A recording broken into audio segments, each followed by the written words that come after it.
concurseiro! Olá, concurseira! Está chegando a hora! Concurso PM Bahia é dia 19 de janeiro, o dia para você iniciar essa trajetória vitoriosa rumo à farda PM Bahia. E vamos voltar com a temporada Rota das 11. Agora mais simples, tá? Você vai baixar o material aqui na descrição para ganhar agilidade na produção aí das aulas. Eu fiz o seguinte, tá? Eu vou deixar sempre o material disponível na descrição. Você baixa o material e acompanha a leitura através deste material. Uma vez que gravar, editar, demora um pouquinho de tempo e a gente não pode perder tempo agora, porque é reta final. Você que é aluno da nossa plataforma, além dessas aulas de revisão, iremos gravar também outras baterias de aulas para que você possa chegar bem seguro na prova. PM Bahia é o curso de resolução de questões, tá? Então, além das aulas regulares, a partir da próxima segunda-feira, faltando aí, praticamente 2 semanas para o concurso, só resolver questões, tá bom? Essa é a grande dica para você se dar muito bem. Você que não é inscrito no canal, inscreva-se, deixa aquele like, faça aí qualquer comentário para que o vídeo possa ter relevância. Sempre coloque no comentário aí, a cidade que você está acompanhando. Alô Bahia, Alagoas, Sergipe, Ceará, Rio Grande do Norte. É um prazer ter vocês aqui no nosso canal no YouTube. Vamos lá, já deu tempo de baixar o material. Vamos lá, Rota das 11, 11 questões para você chegar bem forte no concurso PM Bahia. Se liga em BFC, aqui tem um grupo forte, tá? Um batalhão que vai buscar a aprovação. Vamos lá, questão 1. Nesta rota, eu vou revisar com vocês os primeiros tópicos do edital 2020, edital que saiu em 2019, mas a prova é de 2020. Então, nós temos aí esse edital publicado que tem como primeiro tema descobrimento, entre aspas, do Brasil. Quem acompanha as aulas sabe por que eu coloco entre aspas, uma vez que quando os portugueses chegaram aqui em 1500, essas terras já eram habitadas por milhares e milhares de pessoas, tá? Então a gente não usa essa expressão descobrimento, mas invasão, ocupação portuguesa a partir de 1500. O recorte que iremos fazer nessa aula, nessa Rota das 11, será organização político-administrativa. Veja que no edital é uma salada mista, mas aí quem também pegou o horário de estudo, de história, eu coloquei na ordem para você estudar com tranquilidade. Então vamos revisar essa estrutura político-administrativa que, em resumo, vamos analisar a implantação das capitanias hereditárias. Além das capitanias, vamos analisar também a estrutura político-administrativa, o governo geral e também as câmaras municipais, tá? Então, vamos lá. Em linhas gerais, quando eu falo organização político-administrativa, eu vou ter que colocar naquele cenário, aquele contexto, expansão marítima, os espanhóis chegam à América em 1492 com Cristóvão Colombo. Em 1494 há um acordo diplomático assinado entre espanhóis e portugueses, esse acordo chamado de Tratado de Tordesilhas. Claro que não houve só esse tratado, eu posso citar a Bula Intercepta, também destacar o Tratado de Saragoça, mas em relação às terras do Novos Mundos, aquela expressão usada aí, o Américo Vespúcio, nós temos essa divisão entre espanhóis e portugueses. Veja que essa divisão foi realizada em 1494, mas só em 1500 Pedro Álvares Cabral que tinha como objetivo fazer a segunda viagem portuguesa às Índias. A primeira foi feita por Vasco da Gama em 1498. E por que chegar às Índias?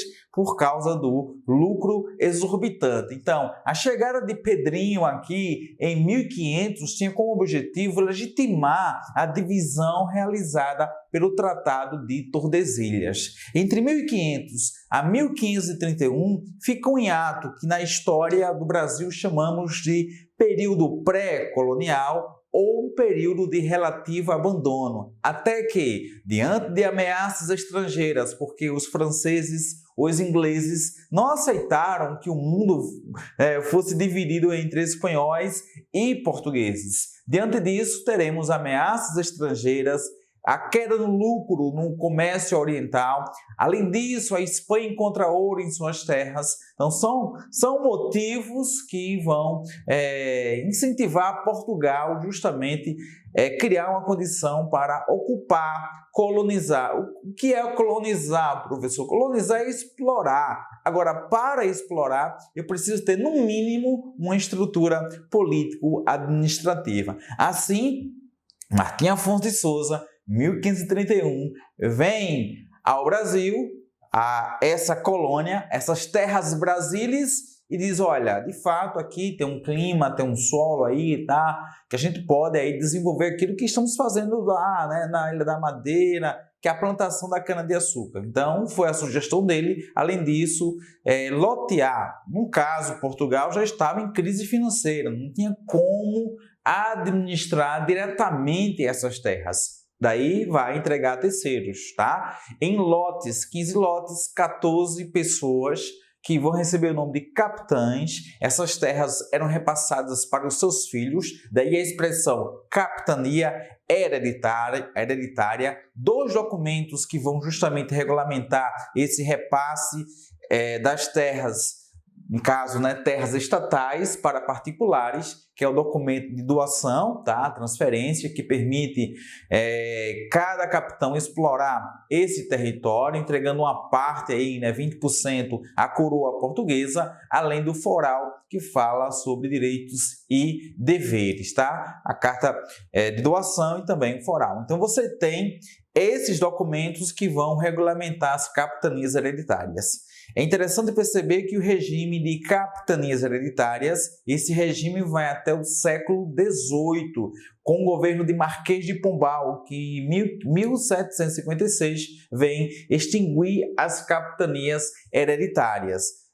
Isso é importante para entender que as capitanias, em linhas gerais, que tinham como objetivo ocupar essas terras, explorar riquezas dessas terras, principalmente em busca de ouro, uma vez que a prática econômica dessa época é a prática do mercantilismo. O mercantilismo é justamente essa prática econômica que, de acordo com Adam Smith, tem as seguintes características, tá? Vamos lá: balança comercial favorável, monopólio, exclusivismo, tá? E além disso tem o colonialismo. O metalismo é importante porque a riqueza de cada país é avaliada justamente na quantidade de metais preciosos acumulados, tá? Ouro e prata. Portugal não encontra de imediato esses metais preciosos. Só no finalzinho do século XVII, ali com Rodrigo Azão, os bandeirantes, que teremos esse feito, tá? Então, a princípio, teremos essa exploração econômica que ficará para a próxima Rota das 11 e essa estrutura político-administrativa, a primeira que foi descentralizada com a implantação das capitanias hereditárias e a segunda que é centralizada, que é o governo geral. O governo geral é criado em 1549, escolhe Salvador como capital. Ponto de vista aí estratégico, era importante ter o domínio da parte norte, parte sul dessa colônia, daí Salvador esse ponto médio, mas não houve eliminação das capitanias, tá? Houve a criação do governo geral para dar suporte, uma espécie de vice-rei. O governo geral que dura oficialmente até 1808, porque tem a chegada de Dom João e o rei chegando aqui na colônia, não há mais sentido em falar nessa estrutura, até porque ele agora vai ser o chefe. Lembrar também que Salvador é a capital do Brasil até 1763, porque há uma transferência aí para o Rio de Janeiro no governo do ministro Marquês de Pombal, que altera a capital, muda a capital para o Rio de Janeiro para ter controle justamente da mineração. Ufa! Professor, muitas informações. Meu amigo, você estudou. Aqui é só, olha, a Rota das 11, vai no clima, vai chegar a farda. Olha só, chega me arrepio, acredito em você, tá? Vai dar certo. Então, vamos responder 11 questões envolvendo capitanias hereditárias, tá? Depois o governo geral para dar suporte a essas capitanias e a estrutura menor, que a gente pode chamar de vila, que tem a Câmara Municipal, que hoje chamamos Câmara dos Vereadores. Vamos lá! Descobrimento do Brasil, Brasil Colônia, organização política administrativa, capitanias hereditárias e governo geral. Primeira questão, pega aí a tua fichinha, tá? Olha, do rei, os donatários não recebiam mais do que a própria terra e os poderes para conquistá-la. É justamente a questão da carta de doação foral, de acordo com Eduardo Bueno. Capitães do Brasil, aí fazendo alusão, né, a esse texto de Eduardo Bueno. Assinar a alternativa correta sobre o sistema de colonização citado no texto. Letra A, o sistema de capitanias tinha por objetivo solucionar a questão demográfica em Portugal. Não, tá? O interesse é garantir essas terras de acordo com a divisão feita pelo Tratado de Tordesilhas. Além disso, lembrar também que havia ameaças estrangeiras e, diante disso, tinha que ter uma política emergencial, uma alternativa emergencial, tá? Letra B. Pernambuco e São Vicente foram aquelas que se destacaram, se sobressaíram diante dessa crise geral que abalou as capitanias, tá? Então, Pernambuco e São Vicente foram as capitanias bem-sucedidas, sim, graças ao apoio francês, não, graças à produção, o extrativismo vegetal, a produção do açúcar, tá? Letra B fora. Letra C, financiado totalmente pelo governo português, fracassou em virtude da péssima administração, não, tá? Portugal estava em crise econômica e colonizar concurseira é algo muito caro, é um projeto muito caro. Imaginemos você agora que mora nessa cidade maravilhosa, linda, e decide, olha, vamos agora colonizar a região amazônica. Para isso tem que ter, olha, deslocamento, a questão do meio de transporte, tem que ter também toda uma estrutura de alimentação, então custa grana, sair de um local para o outro, para extrair riquezas, não é tão fácil, tá? Tem que ter um planejamento, e isso Portugal foi mal, tá? Tem um livro bacana de Sérgio Buarque de Holanda, chamado Raízes do Brasil, que ele compara os portugueses aos aventureiros. Vamos lá, vamos ao Brasil, vamos lá, né? O que sair, vamos ver o que vai, né, conseguir com essa exploração. Vamos ver o que vai dar. Esse é o aventureiro, tá? Então faltou planejamento, sim, para os portugueses, faltou também recursos financeiros. Então a letra C, falsa. A letra D, as lutas contra nativos, os grupos locais, longas distâncias, sim, porque eu vou receber, estou morando em Lisboa. Aí vamos agora para um local, e aí tem toda a imaginação, né? O imaginário europeu, um local onde você tem selvagens, pessoas que vão comer carnes humanas. Essa era a visão que se tinha, tá? De muitos locais aqui no Brasil. Falta de recursos, sim, levaram o sistema ao fracasso. Embora seu legado com o latifúndio, não esquecer justamente que com as capitanias hereditárias, até eu brinco, tá? Pernambuco! Na última eleição, quando o Paulo foi reeleito, eu coloquei assim lá no Facebook, não sei se vocês usam ainda, ele está quase extinto, tá? A capitania em Pernambuco continua hereditária. O repasse de poder, que sugere também uma outra percepção, concentração de terras, uma vez que as capitanias vai seguir mel. Gosta de mel? Monocultura, exportação, latifúndio. Alagoas, Bahia, Pernambuco, Rio Grande do Norte, Paraíba, encontramos resquícios dessa estrutura montada no século XVI.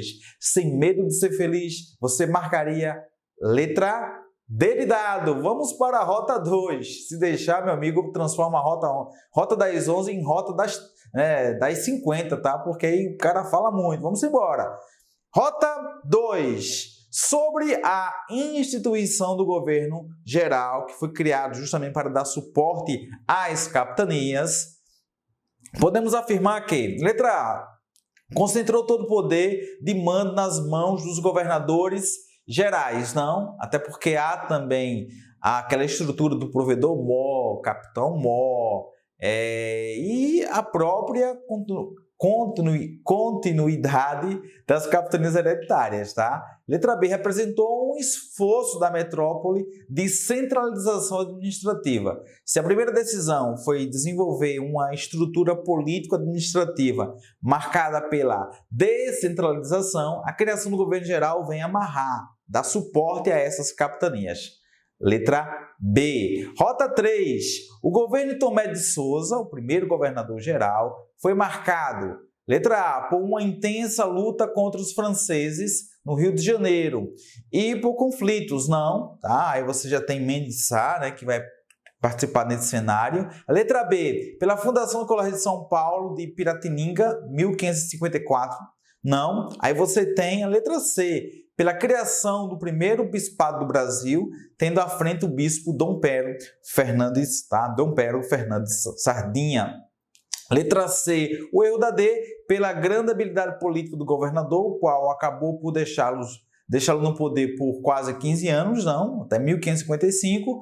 Letra E, pelo amistício, também não. Então só fica de fato letra C. Vamos para a quarta questão, rota 4. Durante as primeiras décadas pós-descobrimento, os portugueses pouco investiram no território hoje denominado Brasil. Você tem justamente essa ocupação do litoral, é a chamada civilização caranguejo, que não sai do litoral, tá? No entanto, eles adotaram uma experiência administrativa que já havia essa estrutura política administrativa, implantação das capitanias hereditárias, e isso já foi implantado nas Antilhas, tá? Então, sobre esse sistema, é correto afirmar que, letra A, as capitanias que mais progrediram foram as localizadas no norte de Pernambuco, ou seja, Maranhão não, Pernambuco, São Vicente. Letra B, as capitanias só poderiam ser vendidas pelo filho primogênito, lembrando que era um repasse, e você tem esse capitão, ele não é dono da terra, ele é aquilo que chamamos hoje de uma parceria público-privada, tá? Seria tipo uma concessão para explorar essas terras. A rota 4, letra C, a carta de doação e foral eram os instrumentos que legalizavam a relação entre o rei e os donatários, estabelecendo direitos e deveres dos donatários. Olha só que bacana, até eu falei na introdução. Letra C de casa, rota 4, letra C de casa. O erro da D, o objetivo da coroa portuguesa era diversificar seus investimentos. Olha, Portugal estava em crise, não tinha como trazer esse investimento direto. Então, tentou a sorte aí com as capitanias, tá? Letra E, não existia nenhum documento, existia sim, tá? A carta de foral e doação, um tratando do repasse da terra, dando direito, tipo a questão da sesmaria, por exemplo, e os direitos e deveres, tá? No foral. Então, letra C de casa. Rota 5, acerca da criação do governo geral no Brasil, é correto afirmar que os donatários das capitanias hereditárias, tais como Duarte Coelho, de Pernambuco, eram grandes defensores dos índios. Brincadeira, tá? O impasse maior vai ser justamente ocupar essas terras, enfrentando os grupos mais radicais, como os tapuias careris, por exemplo, tá? Letra B. Alguns portugueses residentes no Brasil fizeram alianças com os franceses, vendendo-lhe o pau-brasil. Na verdade, foram os grupos locais que fizeram essa aliança, tá? Letra C, a necessidade de efetiva ocupação do território brasileiro, de defesa contra outras nações europeias, obrigou a coroa portuguesa a criação de um governo centralizado, com sede na Bahia, capital Salvador. Muito bem, é isso aí, tá? Diante das ameaças estrangeiras, Portugal encontra essa solução, que é a criação do governo geral. Rota 5, letra C de casa. Aqui é revisão express, tá? Rota das 11 no pique, tá? Ah, professor, calma.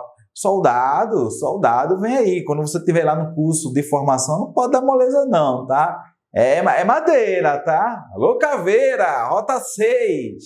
A colonização brasileira no século XVI foi organizada, veja que as questões são assim, né? Bem pontuais, vai na veia, amigo, vai lá, no alvo.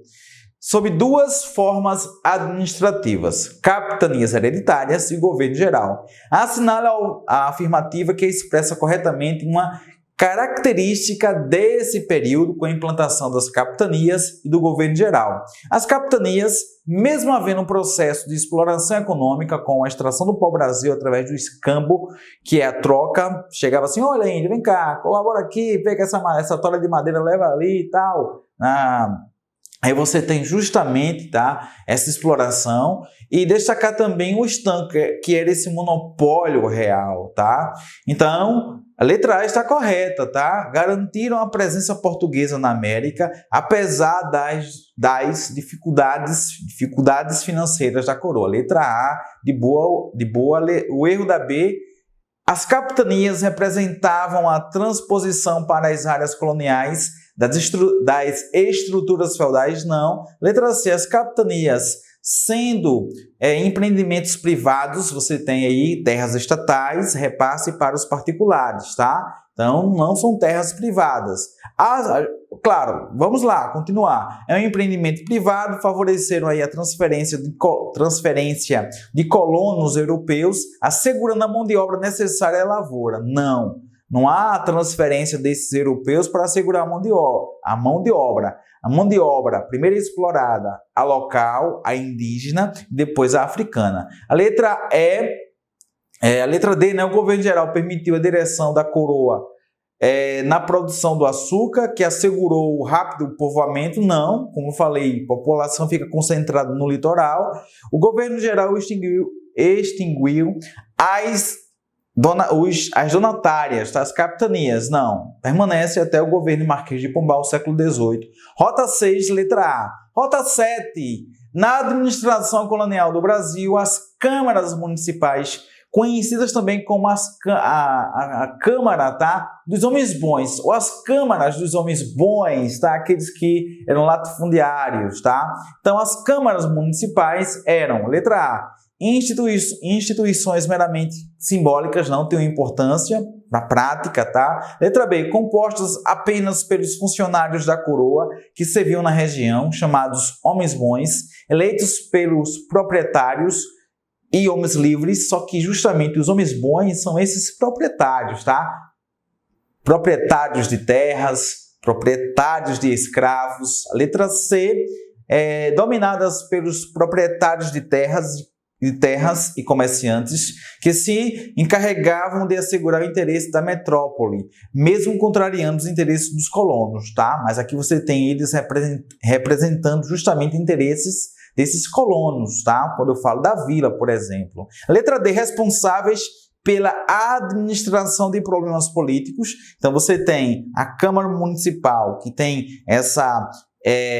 o que está na Constituição hoje, né? Essa competência municipal. Você tem as capitanias com essa competência estadual e você tem o governo geral com essa competência federal. Seria mais ou menos fazendo alusão a essa estrutura da República hoje no Brasil. A Rota 7, de fato, de boa, letra D, as câmaras municipais eram responsáveis pela administração dos problemas políticos, administrativos, judiciários, monetários e militares no âmbito local. Ok? Rota 8, vamos lá, Rota 8. O período colonial brasileiro, o poder português, se expressou pelo quê? Pelo monopólio do comércio, porque segue aquela lógica do mercantilismo, exclusivismo, tá? Esse monopólio comercial e a centralização administrativa com a criação do governo geral. Então, Rota 8, letra A. Vamos agora para a Rota 9. O sistema de capitanias hereditárias. Letra A. Deixou sua marca na história do Brasil, sim, pois estimulou o povoamento. Não, porque a população permanece no litoral. Ô, professor, os motivos, tá, que vão impulsionar esse povoamento. Vamos ver depois. Pecuária, você tem as missões, as bandeiras, a própria União Ibérica, tá, que vem flexibilizar o Tratado de Tordesilhas. Letra B, gerou uma administração política centralizada, a princípio descentralizada, capitanias hereditárias, depois centralizada com o governo geral, tá? Então não é letra B. Letra C, foi regulamentado por dois documentos legais. A Carta de Doação, que estipulava os direitos e deveres dos donatários, e a Carta de Foral, que definia as condições de posse, você tem justamente a carta de foral, direitos e deveres, e a doação, repasse da terra. Então aí você tem eles trocando, tá bom? Direitos e deveres, carta de foral, que vem regulamentar o repasse, a doação, tá bom? A letra D foi adotado devido à presença de estrangeiros, haver ameaças dos franceses, sim, a péssima situação econômica de Portugal, já falei isso, e ao sucesso do sistema em outros locais, como as ilhas do Atlântico, tá? Então, a letra D de dada é a correta. O erro da E dava ao capitão donatário um poder limitado sobre sua capitania, uma vez que o rei ficava com a terra quando ocorresse sua morte. Não, daí o nome capitania hereditária porque repassa para o filho, né, pai? Daí o nome é hereditária. Rota 9, letra A. Galera, eu tô muito confiante em vocês, tá? Tô sentindo, vai dar certo. Rota 9, letra D. É nesse pique que vamos conseguir. Rota 10. Durante o período colonial no Brasil, a desorganização da administração metropolitana, Portugal era desorganizado, tá? Portugal era. E a prática da venalidade do funcionalismo real, compra e venda de cargos, aliadas às dificuldades de comunicação entre a Europa e a América, contribuíram para o crescimento do poder dos homens bons. Eu já falei dos homens bons, tá? Os proprietários. Então, rota 10 fica a letra B. Homens bons podiam eleger e ser eleitos para os cargos públicos ligados às câmaras municipais, tá? Principal instância de representação local. As câmaras municipais têm essa representatividade localmente. Você tem o capitão donatário, as capitanias, hoje trazendo na linguagem essa perspectiva estadual, e o governo geral, perspectiva federal, tá? Rota 10, letra B de bola, fazendo alusão aos homens bons. Para encerrar, a rota 11, o processo de colonização portuguesa no Brasil caracterizou-se por promover, letra A, liberdade religiosa não, houve imposição do catolicismo. Letra B, submissão política à metrópole, sim, aquela ideia do pacto colonial, a colônia fica submissa aí à metrópole, e o monopólio colonial, que era justamente a prática do mercantilismo. Letra B de bola, letra B de Bahia, letra B para você comemorar, e vai dar certo, tá? Rota das 11 encerramos, mas tem muito mais por aí. Até o dia 19, de boa, e você que mora em Petrolina, região, você que vai fazer a prova, alô Juazeiro, adquira seu ingresso para o aulão de véspera. Galera, a equipe de professores, que equipe é essa? Sátiro Furtado, que indicou muitos professores, só coisa de boa, tá? Lembrando do professor Nelton, né? E outros professores, o professor Henrique, tá aqui na descrição toda a programação. Adquira seu ingresso, o primeiro lote já está se esgotando, tá? Vamos revisar, 8 horas, ampliei o horário, tá? Ampliei o horário. 8 horas da manhã, começando com sátiro, né? Português, dicas de redação. Galera, foco na redação, tá? Até 5 horas da tarde. Que aulão é esse, tá? E aqui encerramos Rota das 11. Daqui a pouquinho tem mais. Deixa aquele like. Compartilha no grupo. Ajuda aí no crescimento do canal. Essa é a sua missão. Essa é a sua obrigação. Valeu, pessoal! Porque você sabe, concurseiro disciplinado, agora é só você colocar aqui nos comentários. Será? Até mais!